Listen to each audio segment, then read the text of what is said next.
Good morning, welcome to simple mindful moments. আমি সুদেশনা। কেমন আছো তোমরা সবাই? আমরা মোটামুটি ভালোই আছি। আবার কিছুদিন পর আবার ব্লগ আজকে শ্যুট করছি। গলা শুনে বুঝতেই পারছো যে শরীর খুব একটা ভালো ছিল না। এখন তো আস্তে আস্তে ঠিক হয়েছে, অনেকটাই গলাটাও রিকভারি হচ্ছে। আমার আমার ছেলের হাজব্যান্ডের বেশ ভালো মতন একটা টাইম গেল, ভালো মতন সবার ঠান্ডা লেগে গিয়েছিল, তো সেই নিয়ে খুবই বিজি ছিলাম বলতে পারো। আজকে আবার কিছুদিন পরে আবার ব্লগটা শ্যুট করছি। নতুন ইউটিউবার হিসাবে ধারাবাহিকতাটা বজায় রাখাটা খুবই প্রয়োজন। বুঝতে পারা সত্ত্বেও এমন এমন সিচুয়েশন এক এক সময় হয় যে ধারাবাহিকতাটা ইচ্ছে থাকলেও বজায় রাখতে পারছি না। কিন্তু সেটা বললে হবে না, আমি ডেলি ভিডিও দেওয়ার চেষ্টা করছি। এখন দেখো জলের বোতলগুলো ভরে নিচ্ছি।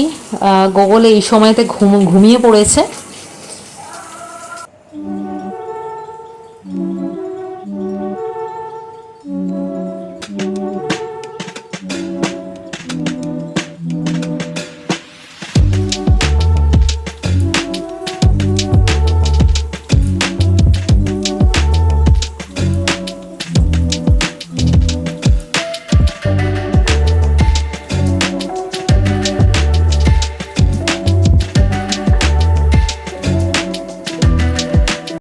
এখন আমার আর গোগলের লাঞ্চের জন্য একটু ডিম ভেজে নিচ্ছি। এছাড়া তো ভাত আর আদার্স তো তরকারি আছেই, ডাল আছে। আচ্ছা, সেলফ কেয়ার লাভার কতটা হয়, তোমরা কে কতটা পার্সেন্টেজে জানো? আমি এমনই যে কিছু না কিছু ফেস প্যাক বলো, সবটাই ঘরোয়া, কোনোটা বাইরে থেকে এক্সট্রা করে কিনে বা বিউটি পার্লারে গিয়ে নয়। চুলের ক্ষেত্রেও মুখের ক্ষেত্রেও। তো আমি ডিমটা ভাজছিলাম, কি করলাম, সামান্য একটু এগ হোয়াইট আলাদা করে সেটা আমি হেয়ারে অ্যাপ্লাই করে নিলাম, কারণ আজকে আমার শ্যাম্পু করতে হবে। শ্যাম্পু করার কিছুক্ষণ আগে এটা আমি অ্যাপ্লাই করে রেখে দিলাম। এরপর আমি কাজবাজগুলো করব, আস্তে আস্তে এটা ড্রাই হয়ে যাবে চুলের মধ্যে, তারপর শ্যাম্পু করে নেব। ডিম ভাজতে গিয়ে এই আইডিয়াটা আমার মাথায় এলো। তো তোমাদের মধ্যে এরকম কেউ আছো কিনা একটু কমেন্ট করে জানিও।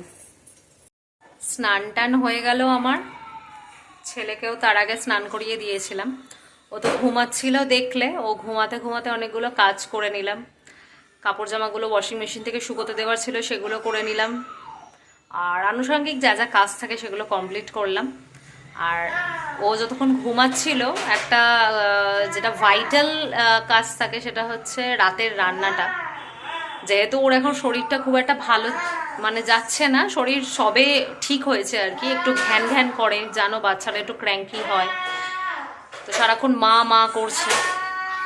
তো সেই জন্য আমি ওবেলার রান্নাটা করে রেখেছি। চলো দেখাই তোমাদের কি করলাম। ছানার কোফতা বা ঘরোয়া ছানা দিয়ে বড়া তৈরি করে সেটা তরকারি করেছিলাম। এই রেসিপিটা আগেও শেয়ার করেছিলাম। এইটা খেতে আমাদের ফ্যামিলিতে সবাই খুব ভালোবাসে, সেটাই বানিয়ে নিলাম। গোগল নতুন ডে কেয়ার বা যেটা আমরা প্রি স্কুল বলি সেটাতে অ্যাডমিট হয়েছে। অ্যাডমিশন করিয়েছি। অ্যাডমিশনের পরে হাতে গুনে 3 দিন স্কুলে গেল। তারপরেই এত সাংঘাতিক ঠান্ডা লেগে গেছে ওর যে হঠাৎ বুধবার রাত থেকে আমরা মানে দেখছি যে ওর প্রচণ্ড ব্রিদিং প্রবলেম হচ্ছে, বিশেষ করে রাতের বেলা, মানে এতটাই ঠান্ডা লেগে সর্দিতে। তো সেটা নিয়ে মোটামুটি 1 সপ্তাহ মতন বলতে পারো ওটা নিয়ে আমরা ছিলাম, মানে সাফার করলো। তারপর আবার এখন কন্টিনিউ করছে স্কুল যাওয়া। জাস্ট সেরে ওঠার পর 2 দিন হয়েছে ওকে স্কুল পাঠাচ্ছি।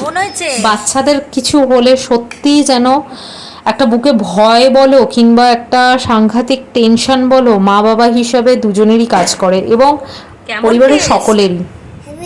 এইভাবে কদিন আমাদের কাটলো। যাই হোক, এখন অনেকটা বেটার বলতে পারো সকলেই আমরা।